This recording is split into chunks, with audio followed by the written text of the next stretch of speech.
Laura, you're covering some of the banks for us. All of the banks now are down in the first hour of trading or so, but we have flat markets, so this is just one contributor. Yeah, I mean, I think maybe what you're seeing a little bit too is, JPMorgan obviously came out with these really strong results. When you see some of the analyst notes, they almost say nothing, nothing missed, maybe with the exception of just one or two very small items. But I think now you're starting to see the investors really try to parse through some of the commentary. We had, JPMorgan earlier talking about the economy, not seeing any problems with the economy, Jamie Dimon said. But at the same time, there are maybe some concerns about the consumer in the sense that they're doing well. But in fact, for the credit card side of things, they're actually paying off their debts faster, which is actually somewhat counterintuitively not helpful for banks because then they can't make money on those fees. You saw also Visa and I believe MasterCard were also falling earlier in trading. So, some of these kind of things take a little bit longer for the investor to sort of parse through when you get that first initial positive report from some of these banks. Of course, the yield curve was a big topic of discussion on calls. Also trade. Jamie Dimon was pretty positive on trade. Yes, he was. He does want to see, he said, this trade dispute between the U.S. and China resolved.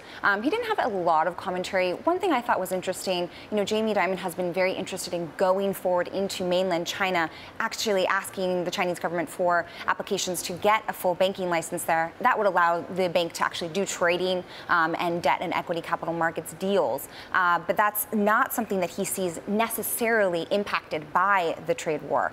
So I thought that was interesting.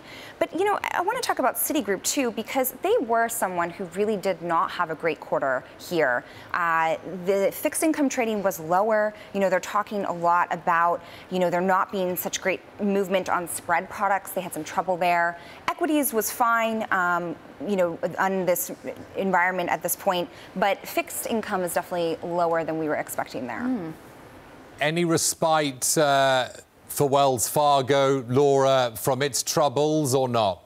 Well, that call just started, Mark, so we'll be listening to that for what explanation the executives do have. Now, of course, they are under a Fed order, meaning their assets are capped to where they were at the year-end period. So they've just got a lot of different struggles. Wells Fargo really not having a very good quarter, broad-based weakness, even worse than what were already low expectations. Mortgages falling by a third, fees really dropping there. Deposits are trending down. Commercial real estate, where Wells Fargo leads in the U.S., that is also falling, and consumer loans as well are lower. So there's a lot of questions here on where Wells Fargo can actually break forward in a positive way, and we'll hope to hear a little bit more on that call.